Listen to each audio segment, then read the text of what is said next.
Salut à tous, c'est Nico et bienvenue dans votre récap de la semaine où on va parler d'abord des précommandes, ça ira vite, il n'y a pas grand chose à Warhammer 40 000. On va parler des quelques figurines qui ont été montrées déjà pour Warhammer 40 000 et de ce que je pense de ces reveals qui, honnêtement, je les trouve un petit peu pas très intéressants. On va parler ensuite de la section questions et réponses qu'ils ont donné la semaine dernière, qui donne pas mal d'indications sur ce à quoi on peut s'attendre pour le jeu. On va parler de la FAQ que Games Workshop a publié pour un tournoi à Tacoma qui n'est pas un patch d'équilibrage pour le jeu lui-même, mais qui donne une indication sur ce qu'on risque de voir arriver dans la prochaine mise à jour. Et on terminera évidemment avec ce que j'ai peint. Alors, au niveau des précommandes de la semaine, rien de particulièrement fascinant, en tout cas pour les joueurs de Warhammer 40 000. Si vous êtes joueur Age of Sigmar par contre et que vous aimez les ogres, eh bien vous avez ce bataillon d'armée et le tome de bataille. Personnellement, j'ai pas beaucoup d'opinions sur ces figurines, je suis pas du tout fan de la faction des ogres en règle générale, c'est pas une esthétique qui me parle, pourtant, le gros monsieur chauve, ça devrait être un peu ma came, mais clairement pas du tout, c'est pas des figurines que j'affectionne. Par contre, je peux pas leur enlever le fait qu'elles sont très réussies, personnellement, je les trouve très très sympas. Si vous aimez l'esthétique ogre, il y a vraiment des trucs à faire avec, vous avez de la grosse bestiole mastoc, maflu, et avec un sourire particulièrement diabolique, des casques énormes. On a une esthétique presque proche de l'Oruk en termes de vieilles plaques d'armure martelées et toutes vilaines, mais un truc un petit peu plus proche aussi de tout ce qui est mongol, Genghis Khan, guerrier des steppes, qui est relativement inspiré, moi j'aime bien. Après voilà, c'est pas personnellement, moi j'ai pas du tout envie de jouer une armée de gros bonhommes renfrognés avec 3 mèches filasses sur le crâne, c'est pas mon délire, donc bon voilà, ça me parle pas moi personnellement, mais si vous êtes fan, c'est plutôt cool. On a aussi des nouveaux titans pour Légion Imperialis. Alors bon, ça c'est un jeu, je ne connais personne qui y joue dans mon club de jeu, je connais personne qui est intéressé par ce jeu non plus. Je pense que s'ils avaient sorti un épique Warhammer 40 000 avec toutes les factions du jeu petit à petit, ça aurait été beaucoup plus intéressant pour la majeure partie des gens, parce que là, bah, vous jouez à l'ère Résidorus avec des règles qui ont l'air extrêmement complexes, et surtout, bah, du coup, une gamme super limitée. Alors, c'est probablement pour ça qu'ils l'ont fait, parce que ça leur permettait de réutiliser une partie des titans qu'ils avaient déjà pour Titanicus, une partie des volants qu'ils avaient déjà pour Aeronautica Imperialis, et ils avaient à sortir finalement que une seule gamme de figues qui couvrait toutes les factions, enfin plus un peu de garde impériale, d'armée impériale, et un petit peu de... Alors je sais même pas, non, ils ont pas encore sorti vraiment de Mechanicus, ou... si, il y a du Mechanicus, mais il n'y a pas de Custo encore, voilà. Bon, c'est très limité, c'est probablement pour ça qu'ils l'ont fait, je pense que le jeu aurait été un succès commercial si ça avait été du Epic 40 000 plus tôt. On a aussi des figurines à la demande pour le Seigneur des Anneaux. Alors c'est les mêmes figues que moi quand j'y jouais, quand j'étais gosse, je devais avoir peut-être 10 ou 12 ans. Hein, j'avais commencé à m'abonner au truc, je pense que c'était les éditions Atlas qui devaient vendre ça, un truc dans le genre. Bon, c'est les mêmes figues, ça a mal vieilli, hein, faut être honnête, c'est pas très beau, c'est pas très détaillé, même avec la peinture Games Workshop, on a quand même du mal à trouver ça merveilleux, mais si vous êtes fan du jeu, c'est disponible. Ce qui m'intéresse moi, c'est ce bouquin, là, Le Monde des Dioramas, parce que je trouve que c'est plutôt cool, il y a plein de photos des dioramas qu'ils ont mis en place à Warhammer World, et il y a l'air d'avoir des trucs assez incroyables, mine de rien, parce que au fur et à mesure des années, ils ont fait des dioramas assez ouf qu'on voit de temps en temps dans les White Dwarfs ou dans un article Warhammer Community. Et je me dis qu'avoir des belles photos bien détaillées, zoomées dessus et tout, ça peut être vraiment cool. Donc ça, potentiellement, pourrait m'intéresser. Et je pense que ça donne aussi des inspirations pour faire des belles tables de jeu, créer des décors, trouver des décors imprimés, etc. Je pense que ça peut être plutôt cool. Mais bon, voilà, c'est pas du Warhammer 40 000, donc c'est pas le cœur de cette chaîne, et donc on passe relativement rapidement dessus. On va passer maintenant à quelques figurines qu'ils ont annoncées récemment ou pas très récemment, pour vous donner un peu mon avis dessus. En l'occurrence, ce sont les nouveaux Outriders, et je dis nouveaux, mais alors vraiment avec un grain de sel monstrueux. Ce sont des Outriders multi-part, multi-pose, donc vous allez pouvoir poser un petit peu plus les figurines. Il y a a priori quelques options d'armes également, notamment sur le sergent. Ils disent qu'il pourra avoir un marteau tonnerre, une hache énergétique, une arme énergétique plus classique, j'imagine que ça sera le même profil pour les deux. Il y a un pistolet plasma évidemment aussi dans le tas, et de nouvelles options cosmétiques qui vous permettent de les assembler comme si elles penchaient un peu sur la droite, sur la gauche, etc. Bon, ok. Ça a quand même l'air d'être des Outriders relativement génériques, même sur les armures et les casques des Outriders, il n'y a pas le même effort qu'il y a eu sur les intercessors, par exemple, où on n'a pas des armures un peu mixées, des non-primaris et des primaris. Du coup, je suis pas persuadé que ça soit méga intéressant, c'est pas un reveal incroyable, alors on a quelques photos sur un White Scar avec marteau tonnerre, bon c'est assez générique quand même, je trouve. Le seul avantage réel, c'est finalement que ça va probablement leur permettre de sortir une grappe d'amélioration derrière pour faire de la Ravenwing, qui du coup pourra avoir ses petites ailettes à l'arrière des motos, peut-être des casques et des armes spécifiques et autres choses de ce genre-là. Je pense que c'est surtout ça l'intérêt, pour pas avoir que du push-fit, qui en plus apparemment push-fitait pas bien du tout, hein, qui se collait pas correctement, c'était apparemment un désastre, fallait couper un peu les pics à l'intérieur pour que ça rentre. Bref, pas très inspiré, je suis pas, voilà, je trouve qu'il n'y a pas le même effort que ce qu'on a vu pour ce qui a été annoncé depuis pour la V11, au niveau des intercesseurs, des vétérans d'assaut, il a pas d'effort sur les détails, quoi. Je trouve que c'est vraiment basique. Et la deuxième figurine, c'est encore un personnage nommé Ultramarines. Alors bon, ok, bon, personne n'en a jamais entendu parler de celui-là, il s'appelle Caius Conorius. Alors vous me direz si vous savez s'il est dans un bouquin, peut-être, de lore existant, ou s'il vient juste de sortir du chapeau. Bon, voilà, on va pas refaire le débat sur les Space Marines. Toutes les armées du jeu, littéralement toutes les armées du jeu, avaient plus besoin d'un nouveau personnage que les Ultramarines. Que ça soit les autres chapitres Vanilla, que ça soit n'importe quelle armée Xenos, que ça soit n'importe quelle armée chaotique, toutes avaient besoin d'un nouveau perso, plus que les Ultramarines en avaient besoin. Donc bon, en plus c'est un Victrix, hein, il a la tête d'un champion Victrix lambda. Bon, la figurine est pas moche, on va pas dire que c'est vilain, c'est clairement pas vilain. Il y a un niveau de détail qui est chouette, etc. Mais bon, pourquoi encore un personnage nommé Ultramarine s'il n'y avait pas autre chose à faire dans le jeu? Bon, voilà, plus ils en rajoutent en Ultramarines, et plus ça donne du grain à moudre à toutes les armées complètement ignorées du jeu, type GK, type autre. Bon, on comprend bien que le but c'était de faire un reveal Space Marines ou Orc, on savait tous que c'était de toute façon les Space Marines qui allaient gagner littéralement l'intégralité de ces reveals, et donc on verrait toutes les figurines Space Marines en avance. Maintenant, pourquoi un personnage Ultramarines nommé, et pas juste un personnage générique que tous les chapitres pourraient avoir? Je ne sais pas, j'imagine qu'il doit y avoir énormément de joueurs Ultramarines, c'est que ça se vend toujours très bien, aucune idée. Bon voilà, pour moi ça c'est des reveals pas inspirés, pas très intéressants. Alors si vous êtes Ultramarines, peut-être que vous êtes super content de voir ce personnage. Moi je connais personne qui est hypé par ce no-name dont personne n'a entendu parler, mais peut-être que ça n'est que moi.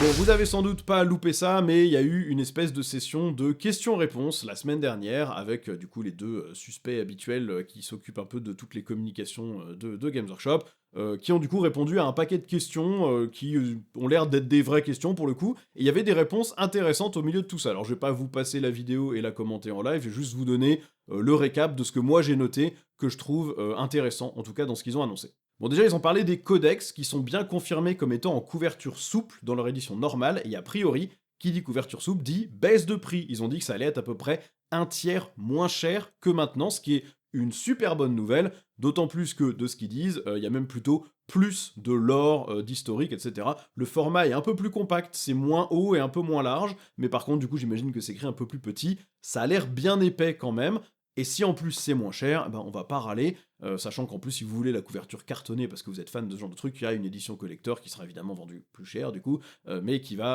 avoir cette couverture cartonnée qu'on connaît déjà dans les codex d'aujourd'hui. Moi je suis très content, codex moins cher, si c'est vraiment un tiers moins cher, ça veut dire qu'on serait peut-être aux alentours de 35 € je pense, s'ils font un prix rond, 32 à 35 € pour un codex au lieu d'une cinquantaine d'euros, ce qui paraît quand même assez raisonnable, je trouve que c'est pas mal. Donc ça c'est plutôt positif. Bon, un plus petit format, à la limite pour le trimballer, c'est plus pratique aussi. Et voilà, de ce qu'il disait, en tout cas, tout ce qui est lore et historique est toujours expliqué d'un certain point de vue. Donc par exemple pour les Space Marines, il disait que on faisait presque comme un tour de la forteresse monastère du chapitre, qui traversait tous les endroits importants, qui expliquait du coup l'historique des Space Marines via ça. Je trouve ça intelligent, et ça veut dire que du coup on n'aura peut-être pas juste une ressucée de tout le lore qu'on avait déjà eu, qui est juste copié-collé et réagencé en échangeant 4 pages et en mettant 3 autres illustrations en face, comme ce qu'on a eu un peu en V9, V10. Donc peut-être que là c'est de la nouvelle écriture, du nouveau texte qui est toujours évidemment plus intéressant. Bon, pas de news par contre sur le fait de pouvoir juste acheter un code dans l'appli pour déverrouiller un codex. A priori, le modèle reste, t'achètes ton codex, t'as le code, tu le déverrouilles dans l'appli, ça a pas l'air de changer, mais si le codex est moins cher, c'est quand même plutôt agréable. Bon, ils ont aussi parlé des Exodites, ils ont bien confirmé que c'était pas une nouvelle faction pour Warhammer 40 000, c'est juste des unités qui vont dans le codex Eldari, et c'est tout, ça sera pas jouable en Drukhari, ce qui est normal au vu du lore, évidemment, puisque les Drukhari ont plutôt tendance à capturer des Exodites pour les arènes que à venir les aider, hein. Donc logique. Maintenant, ils n'ont pas non plus quoi que ce soit à nous annoncer sur de nouveaux kits Exodites ou autres. J'imagine qu'ils vont attendre de voir si ça se vend bien, et si ça se vend bien, peut-être qu'ils développeront cette gamme un peu plus avant, mais pour l'instant en tout cas, pas d'informations spécifiques, on sait juste qu'il y aura voilà, une planche de décalco avec la Kill Team si vous avez envie de les utiliser pour vous faire une armée inspirée Exodite, il y aura ça dedans, mais ils n'ont pas prévu d'étendre cette gamme-là pour le moment. Ils ont parlé aussi des sets de décors qui sont dans les starter sets. Donc, a priori, ce qu'ils annoncent et ce qu'ils ont dit, c'est qu'il n'y a pas de starter set non peint qui couvrirait une table à 2000 points. La seule manière d'avoir cette table à 2000 points en un seul achat, c'est la boîte de terrain pré-peint. Si vous voulez le terrain pas peint, vous pouvez acheter 2 boîtes de patrouille, et enfin de terrain de patrouille, qui vous permettra de meubler une table entière à 2000 points, et il faudra évidemment tout peindre soi-même. Ils ont aussi précisé que ces décors nouveaux sont pas forcément compatibles en termes d'assemblage et de modularité avec les terrains actuels, donc vous pouvez probablement pas prendre un mur des nouveaux décors et le coller avec un mur des anciens. Par contre, ils disent que c'est la même esthétique générale et que donc sur la table ça ne détonnera pas. Et puis, bah, vous pouvez toujours convertir des choses si vous avez envie, en coupant des bouts des anciens décors et en les collant sur les nouveaux. Ça reste quand même globalement des murs à angle droit, donc mettre un sol par-dessus sera pas très compliqué. Par contre, il n'y a pas de système de montage qui est rétro-compatible entre les terrains, ce qui est un peu dommage, parce que ça aurait pu donner lieu à un petit peu plus de variété aussi, s'ils avaient gardé ce petit système de... Il y a des mini bouts en plastique avec 2 petits plots qui viennent se piquer dans des dalles, et ça permettait de fixer plusieurs dalles de manière un peu comme on voulait, avec des dalles pleines et des dalles abîmées, un peu détruites, ce qui permettait de faire vraiment la forme de rune qu'on voulait. Donc bon, c'est un peu dommage qu'ils aient pas conservé le même système, mais j'imagine qu'en termes de production, c'est beaucoup plus simple de faire un truc figé sans option d'assemblage, ça doit coûter un peu moins cher, et ça doit être plus facile en termes de grappes plastiques et d'expédition derrière. Bon, on sait aussi que le premier patch d'équilibrage de Warhammer 40 000 V11 arrivera aux alentours du 22 juillet, c'est ce qu'ils ont dit dans la FAQ. Ils ont dit au moment de leur truc à peu près une dizaine de jours, et on devait être le 10, je crois, quand ils l'ont publié, ou le 9, ils ont dit 10-12 jours, donc on doit être aux alentours du 22 juillet. D'ailleurs, un peu plus tard dans la session de questions-réponses, ils ont donné la date du 22 juillet ou aux alentours. Donc ça veut dire qu'en fin de mois, comme prévu, on va avoir notre petite data slate qui devrait corriger plusieurs trucs. On en parlera juste après parce qu'ils ont fait une FAQ d'événements pour un tournoi que eux-mêmes organisent à Tacoma, qui a l'air de corriger certaines choses. Tout ce qui est dedans ne sera pas forcément là. Tout ce qui sera mis dans le patch est pas forcément dans cette FAQ, mais ça donne une bonne indication de ce qu'ils veulent faire. Ils ont par exemple parlé de la fonctionnalité de soin qui est mentionnée plusieurs fois dans les règles, mais qui malheureusement n'est jamais expliquée, et donc ils ont dit que ça arriverait avec la première passe d'équilibrage. Bon, c'est quand même dommage d'avoir sorti un jeu qui n'a pas toutes les règles dedans par défaut, c'est quand même un peu con, mais voilà, au moins ils nous rassurent sur le fait que ça arrive et ils suivent le jeu. Ils ont parlé un petit peu des orques aussi, ils ont confirmé que les fouettards pour les Gretchin seraient toujours là, vous allez pouvoir les choisir en option de votre unité, j'imagine qu'il faudra payer quelques points pour ajouter les fouettards, ou vous pouvez jouer les Gretchin sans le fouettard, c'est vous qui choisissez. Ils ont aussi précisé que la nouvelle fiche d'unité des boys dans le codex serait un nob par tranche de 10 boys, donc quand vous jouez 20 boys, vous avez 2 nobs et 18 boys, et en plus, vous pouvez prendre un exemplaire de chaque arme spé par tranche de 10 boys. Donc ça veut dire que si vous avez 20 boys, vous aurez 2 lance-roquettes, 2 lance-flammes, 2 big shoota, 2 nobs qui auront leurs options d'équipement à eux. Bon, c'est un peu con, parce que la majorité des gens qui ont fait des bandes de 20 boys avec les kits existants avant la V11 n'ont probablement pas 2 nobs par bande de 20 boys, parce que bah, vous avez sans doute fait comme moi, vous avez micmaqué une boîte de 10 boys push fit, et une boîte de 11 boys, les petits vieux avec les poses un peu cons et le cul en arrière, et puis vous avez bidouillé pour vous en faire 10 avec des shootas et 10 ou 12 avec des chopas, etc. Et donc, bah, c'est un peu con parce que je pense que tout le monde n'a pas un nobs par 10 boys, donc il va falloir soit convertir des nobs, soit acheter les nouvelles boîtes, ce qui est probablement un peu l'objectif. Mais bon, ceci dit, ça donne plus de punch à l'unité sur la table derrière, parce que comme vous pouvez mettre plusieurs leaders, bah, vous pouvez mettre 20 boys, et de ce que j'ai compris, on peut mettre un warboss et un autre personnage meneur, et un personnage support. Donc ça commence à faire des bandes qui vont fracasser assez dégueulassement, et c'est plutôt intéressant pour les joueurs orques en tout cas. Bon, ils ont balancé un petit troll aussi sur les primarques en disant que oui, précédemment, ils avaient dit que tous les primarques loyalistes qui restaient ne pouvaient pas revenir parce qu'ils étaient morts, et là ils ont dit non, ils se sont trompés, c'est pas ça, en fait c'est juste que votre primarque préféré à vous, lui, il est mort. Bon, évidemment, ils noient le poisson, on sait très bien qu'ils finiront par ramener d'autres primarques loyalistes parce que ça fait trop de thunes, mais pour l'instant en tout cas, pas d'infos sur ce qui arrive. Enfin, ils ont parlé des agents impériaux, ils ont bien confirmé que l'armée sera maintenue en V11, alors ils ont bien dit il n'y a pas de nouveaux détachements qui arrivent au lancement, voilà, mais par contre l'armée reste jouable et sera soutenue en V11, etc. etc. Donc on ne sait pas s'ils vont leur rajouter quoi que ce soit, ils leur ont clairement encore craché au visage en début de V11, donc je m'attends pas à des miracles pour cette armée en V11 tout court, mais au moins on sait qu'elle va pas disparaître, ce qui est mine de rien déjà pas si mal, parce que honnêtement c'était pas si sûr du tout.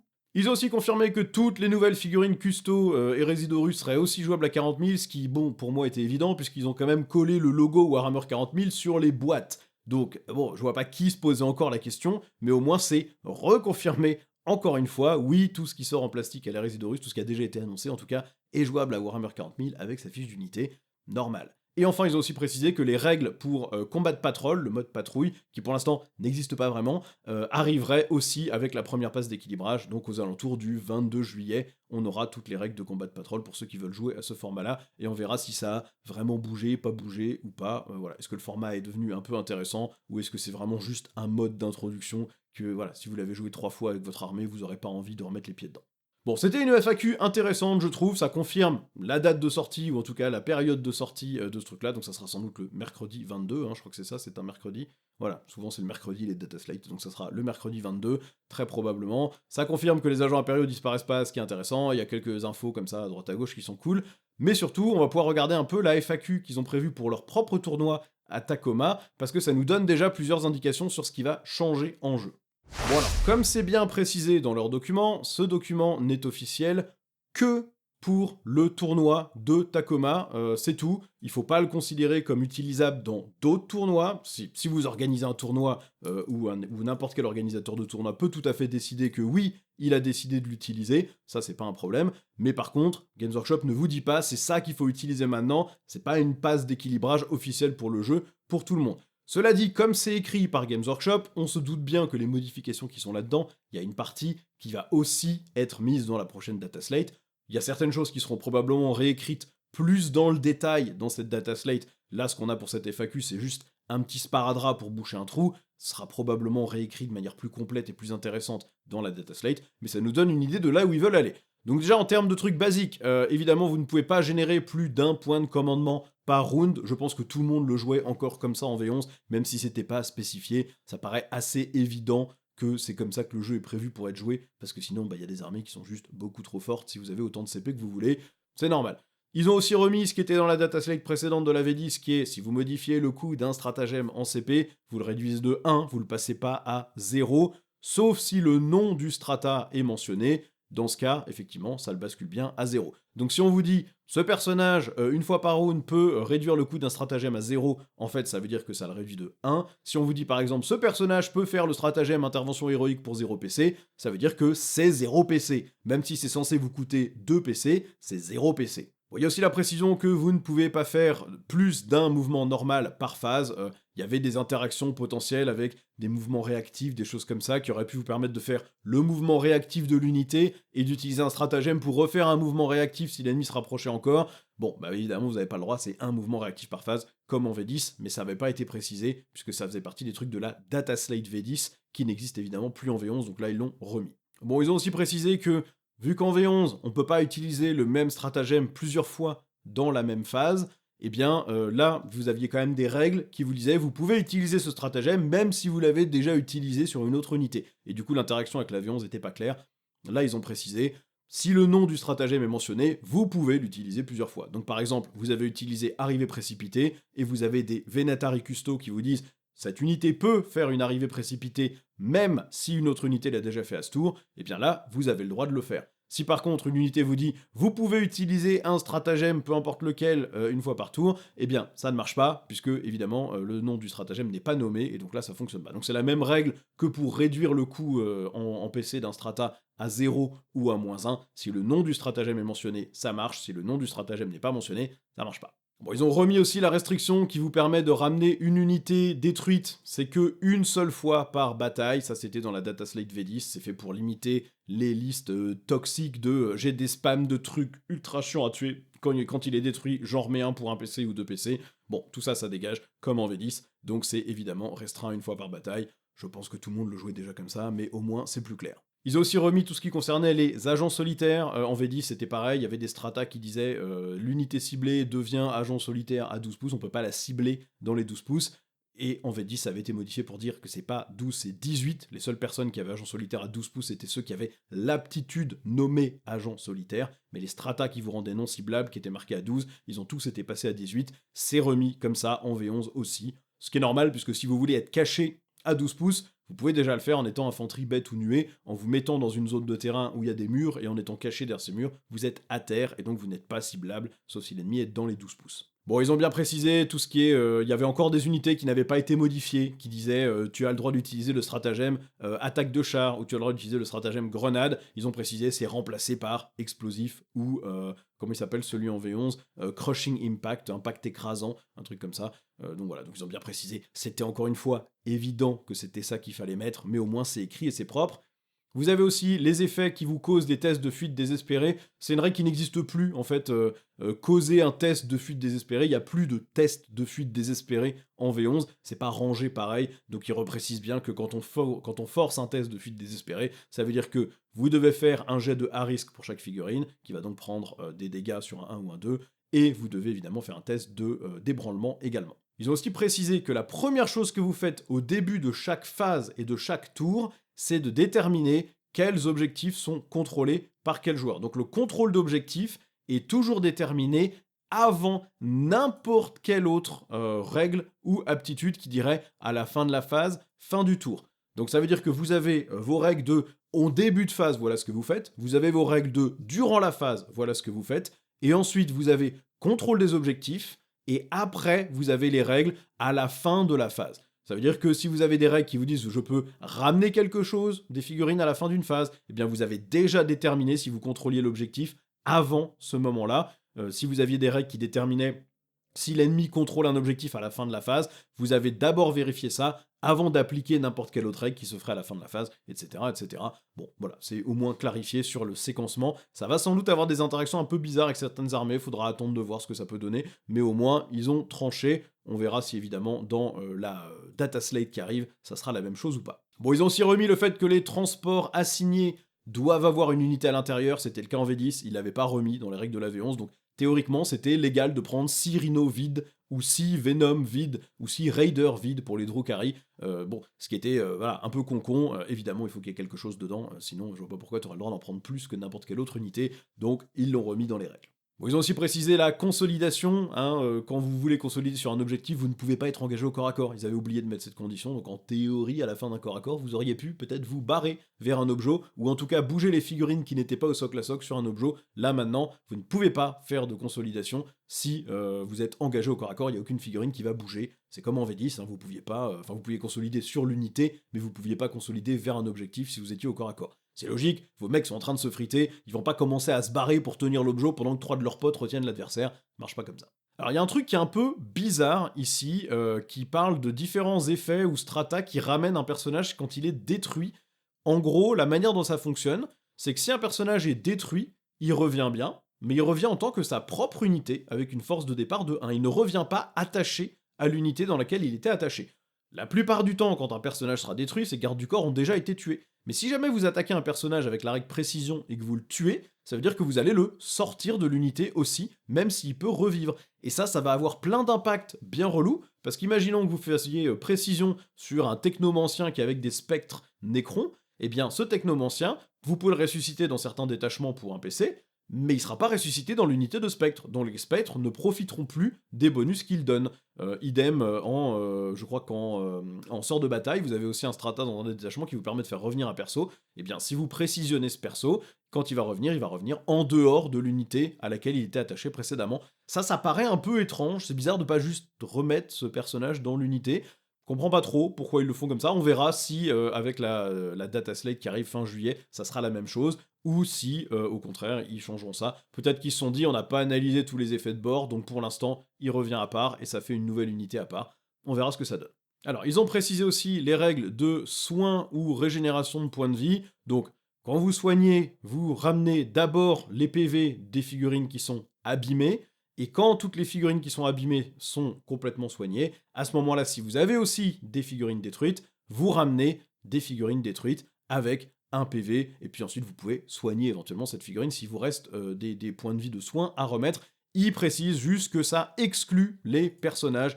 Évidemment, vous ne pouvez pas soigner un personnage qui aurait été tué, ça paraît raisonnable, d'autant plus que, vu la règle, si jamais on avait tué un personnage, il serait ramené, si vous aviez un stratagème pour le ramener, eh bien vous pourriez le ramener que en étant séparé de l'unité. Donc soigner l'unité ne soignerait pas le perso, c'est cohérent avec ce qu'ils ont écrit au-dessus, et c'est logique de pas pouvoir ramener un personnage, parce que sinon c'est pété, évidemment, ça ne fonctionne pas. Ils ont aussi corrigé la règle des cultes Gene Stealer, la règle d'embuscade du culte. Ils ont bien noté que quand vous vérifiez si chaque figurine dans une unité détruite a l'aptitude embuscade du culte qui vous permet de remettre cette unité sur la table, vous ne prenez pas en compte les personnages attachés à l'unité et vous ramenez évidemment l'unité sans son personnage. Ça vous permet juste de faire fonctionner votre règle d'armée normalement, c'est-à-dire que quand on vous détruit une unité et son personnage, eh bien vous pouvez faire revenir l'unité sans le personnage, comme en V10. Par contre, il y a quand même un petit effet a priori de comment je le comprends,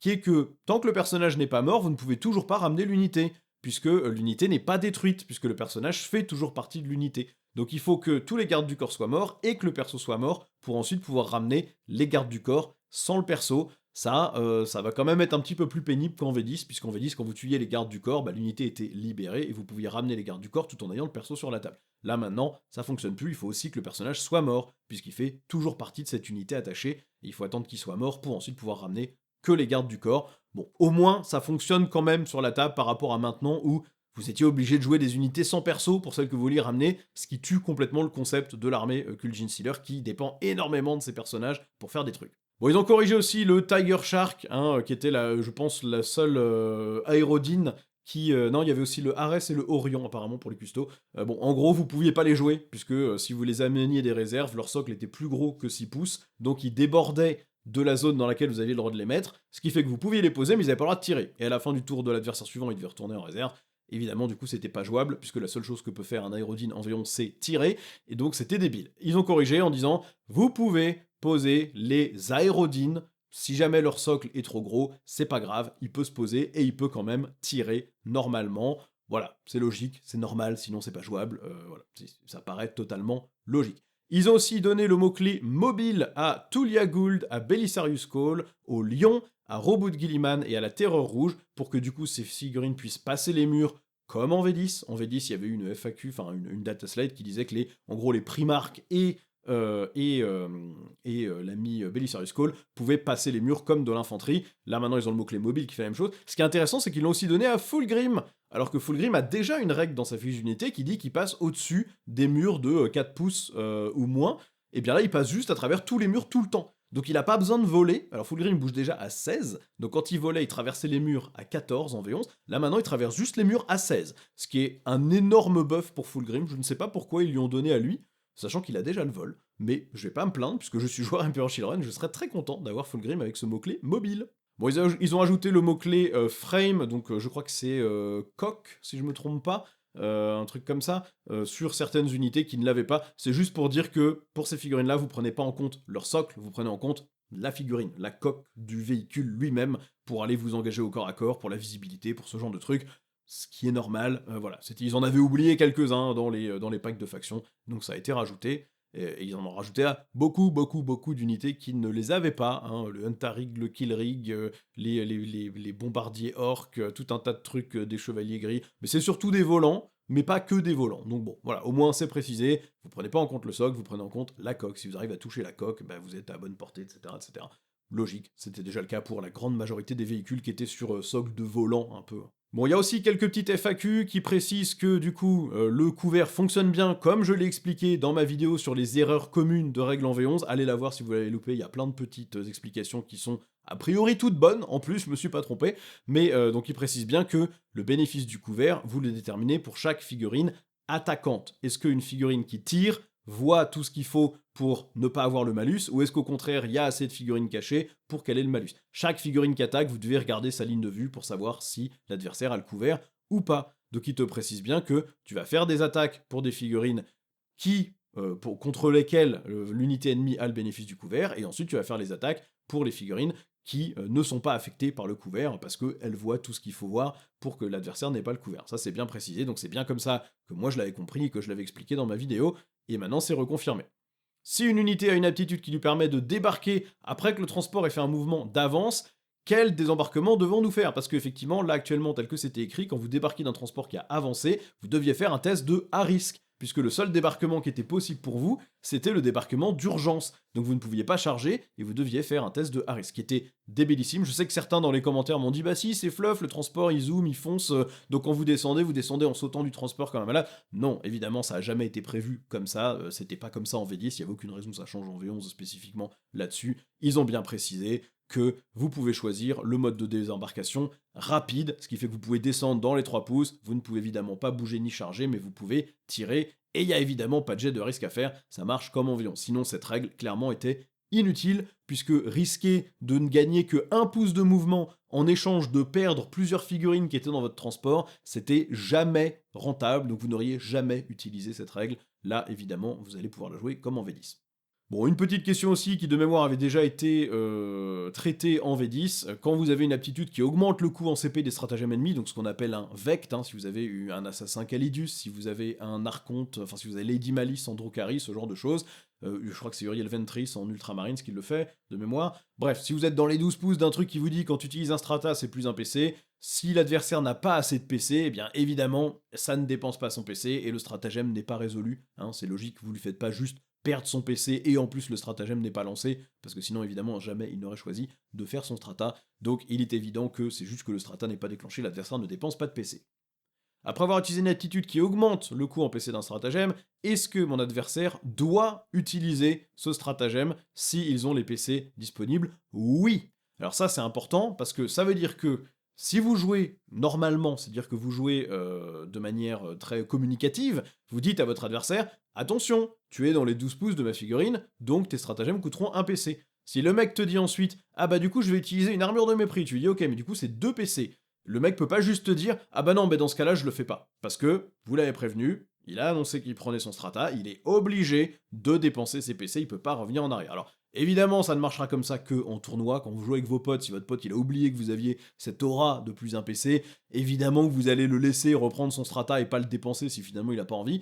Mais en tournoi, c'est important, parce que ça veut dire que si vous avez dit à votre adversaire, attention, j'ai mon aura de Vect qui va te faire tes strata à plus un PC, et que l'adversaire vous dit quand même, ouais, bah du coup, je vais utiliser ça, tu dis, bah dans ce cas-là, c'est 2 PC. Et l'adversaire peut pas juste dire, non, non, bah du coup, ah ouais, merde, j'avais zappé, je le fais pas. Parce qu'il a été prévenu, voilà. Bon, personne ne le jouera comme ça, je pense, tout le monde est gentleman, et je pense que personne n'obligera son adversaire à le faire, donc j'aurais préféré qu'ils disent non, tout simplement, pour que l'adversaire ait le droit de reprendre son truc si jamais il avait zappé. Un peu bête. Alors il y a aussi une petite précision pour tout ce qui est volant. Quand vous êtes volant, vous pouvez choisir d'avoir une pénalité de -2 à votre mouvement et de passer les murs. Attention, quand vous le faites sur une avance ou une charge, il faut le déclarer avant de jeter les dés. Vous pouvez pas dire je vais jeter les dés et ensuite je verrai si je vais aller impacter telle unité avec ma charge si jamais j'ai le move. Vous devez dire je vais voler, donc je vais avoir le droit de passer à travers le mur, je vais avoir le droit de survoler tes figurines, mais du coup j'ai -2 à mon mouvement, et je jette ensuite ma charge. Alors, pour la charge, ça change rien, ça vous fait pas -2 à la charge, donc on s'en fout, faut juste penser à le dire avant. Par contre, pour les avances, c'est important, parce que vous pouvez pas juste dire, je vais faire une avance, je jette, ah j'ai fait 6, bon bah du coup j'ai même pas besoin de passer à travers, je vais juste faire mes 6 pouces. Non, vous devez déclarer avant, je vais voler, donc vous avez de toute façon -2 à votre mouvement, et ensuite vous jetez votre dé d'avance. Bon, il y a quelques cas dans lesquels ça va être important, dans la majorité des cas, ça n'aura pas d'impact. Bon, on a une précision aussi sur le fait que les améliorations qui ont le tag upgrade sont bien des améliorations ou optimisations, je crois en français. Donc ils disent oui, les upgrades sont un type d'optimisation, mais toutes les optimisations ne sont pas des upgrades. Bon voilà, bon, je vois pas qui se posait cette question-là, c'était évident puisque c'est dans la liste des optimisations. Et dans l'appli, quand vous choisissez d'appliquer un upgrade, c'est dans la liste des optimisations. Je vois pas bien qui se posait cette question-là, je vois pas pourquoi ça avait besoin d'être clarifié. Est-ce qu'une unité peut avoir à la fois un upgrade et une optimisation? Non. Évidemment, vous pouvez pas. Donc ça veut dire que quand vous attachez un personnage et que vous avez un upgrade sur une unité, vous ne pouvez pas mettre une optimisation sur le perso. Et vice-versa. Si vous avez une optimisation sur le perso, l'unité derrière ne peut pas avoir d'upgrade. Ça paraît étrange. Alors, à moins qu'il y ait un séquencement bizarre de tu mets d'abord les amélios et ensuite tu attaches le perso, mais pour moi, ça veut dire que vous pouvez pas avoir un personnage qui a une amélioration et une unité elle-même qui a l'amélioration aussi. Parce que ça ferait 2 amélios sur une même unité, puisqu'une unité attachée ne forme qu'une seule unité. Là, faudra, voilà, je sais pas si c'est fait pour ou pas, mais on verra. Bon, il précise qu'une unité attachée peuvent avoir des upgrades, donc vous pouvez mettre un personnage dans une unité et ensuite mettre un upgrade. Par contre, a priori, vous ne pouvez pas donner une optimisation en plus au personnage derrière, ce qui du coup est un peu étrange, je trouve, comme situation. Et puis, on peut aussi apparemment mettre un héros nommé, un héros épique, dans une unité qui a déjà une amélioration, donc un upgrade. Donc ça veut dire que votre perso nommé, il va pouvoir profiter des upgrades que vous avez mis dans les unités. Ça peut faire des combos vraiment dégueulasses. Je suis sûr qu'il y a certaines armées où il y a des trucs vraiment crado.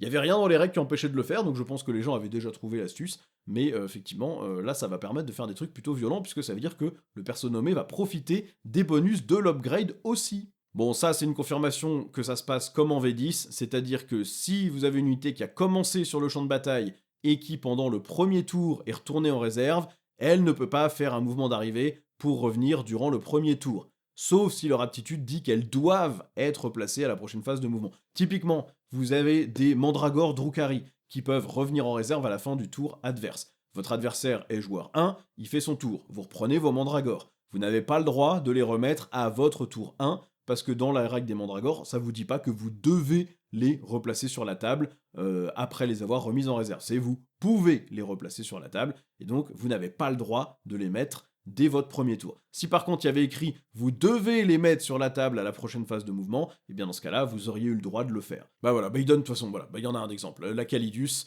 voilà, la Calidus, quand vous la remettez en réserve, vous devez la reposer sur la table à votre prochaine phase de mouvement, donc ça vous permet de la mettre tour 1. Si par contre il y avait marqué vous pouvez, vous le remettez juste en réserve et ensuite vous pouvez le redéployer, et bien dans ce cas-là, vous n'avez pas le droit de le mettre tour 1. Bon, c'est comme en V10. Alors, ils ont aussi précisé comment fonctionnent les sauvegardes que vous n'avez pas le droit de relancer. Il y a de mémoire dans le jeu que deux personnages qui ont ça, enfin deux types de personnages. Il y a l'Archonte Drukhari qui a une invulnérable à 2, mais la première fois qu'elle est ratée, au premier 1, cette invulnérable disparaît jusqu'à la fin de la partie, donc toutes les autres saves sont faites sur sa sauvegarde à 4. Vous n'avez pas le droit de relancer cette invulnérable. Idem pour Makari qui accompagne Gaskull, qui a une invulnérable à 2 mais un seul PV, et donc quand il meurt, il dégage, et vous n'avez pas le droit de relancer sa save ratée. Donc au premier 1 que vous faites sur cette unité, Makari s'en va. Ils ont précisé que vous pouvez tout à fait relancer les sauvegardes si l'Archonte ou Makari ne sont pas le premier groupe d'allocation. Donc si l'adversaire utilise Précision et choisit votre personnage, Makari ou l'Archonte, pour être le premier groupe d'allocation, alors c'est bien cette unité-là, ces règles s'appliquent, et donc vous n'aurez pas le droit de relancer cette sauvegarde. C'est-à-dire que vous allez jeter vos saves, le premier 1 c'est un raté, toutes les autres passent sur la save normale restante du personnage, donc en général ça veut dire que votre perso va dégager. Si par contre il y a des gardes du corps, par exemple l'Archonte avec des guerriers des cabales, et bien là ce n'est pas l'Archonte qui est ciblé directement, et donc là vous avez le droit de relancer des sauvegardes, y compris sur l'invulnérable à 2. Mais en fait, vous n'allez jamais le faire, puisque vous n'allez pas mettre les dégâts sur l'Archonte, vous allez les mettre sur le garde du corps. Et donc vous pouvez relancer les sauvegardes pour le garde du corps, avec un stratagème par exemple, mais vous allez probablement pas relancer la sauvegarde de l'Archonte, sauf si vous aviez 11 saves à faire, et que dans les 11, vous avez fait 11-1. Et donc les 10 gardes du corps sont morts avec les 10 premiers 1, et le 11e 1, il va sur l'Archonte, parce que c'est toujours pas lui le premier groupe d'allocation au moment où vous avez jeté les dés, et donc là vous allez pouvoir dire je relance ce 1. Mais à part ça, il n'y a pas vraiment de cas, voilà, c'est le seul cas où ça va être intéressant, c'est s'il y a très exactement assez de 1 pour tuer tous les gardes du corps et mettre un dégât au personnage. Et là vous pourrez dire je relance ce 1 là, parce que je veux pas que mon perso perde son invuln à 2. Ça va être le seul cas où c'est intéressant, mais au moins c'est clarifié un petit peu. Bon, on a des mauvaises nouvelles pour les sœurs de bataille par contre, les dés de miracle durant une séquence d'attaque, vous devez substituer les dés avant de les jeter. Et donc ça veut dire que typiquement quand vous allez vous prendre des dégâts et que vous allez faire des jets de sauvegarde, vous devez dire à l'avance que vous allez remplacer un des dés, et une fois que vous aurez jeté, vous pourrez choisir c'est celui-là que je vais remplacer. Donc ça vous permet quand même d'annuler une sauvegarde ratée et de la remplacer par quelque chose, mais vous pouvez pas jeter les dés un par un, et ensuite dire bon bah j'en ai raté trop, là maintenant pour pas perdre plus de figurines, je vais remplacer la save suivante pour sauvegarder mon truc. Vous devez le déclarer à l'avance, et donc si votre jet est excellent, bah vous aurez gâché un dé de miracle et vous aurez remplacé un dé qui était bon par un dé qui était pas bon, et voilà, bon, c'est comme ça que ça fonctionne maintenant.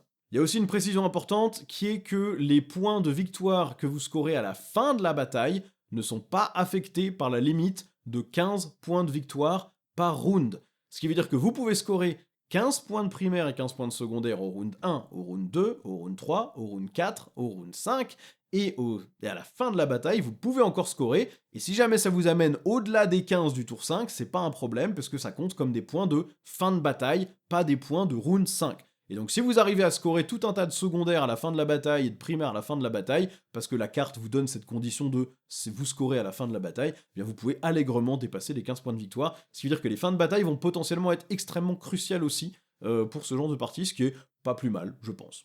Bon, il précise bien toujours que les unités ont tous les mots-clés des différentes figurines qui la composent, jusqu'à ce que la dernière figurine qui est ce mot-clé dégage. Donc si vous avez un personnage qui est monstre dans une unité qui est infanterie, eh bien l'unité elle est à la fois monstre et infanterie, mais si toute l'infanterie est morte, il n'y a plus le mot-clé infanterie, il n'y a plus que monstre, et si le personnage meurt, il n'y a plus que infanterie et il n'y a plus monstre, c'est comme en V10. Il précise aussi que les aptitudes d'une unité continuent à fonctionner quand elles sont embarquées dans un transport, sauf restriction de l'aptitude spéciale. Les unités embarquées sont considérées comme n'étant pas sur le champ de bataille, donc si vous avez une aptitude qui vous dit tant que cette figurine est sur le champ de bataille, ça marche pas. Par contre, si une aptitude dit ce personnage fait ça au début de votre tour, eh bien, que vous êtes dans un transport ou pas, ça fonctionne. Bon, il donne un exemple, hein, l'aptitude de Karn le Félon.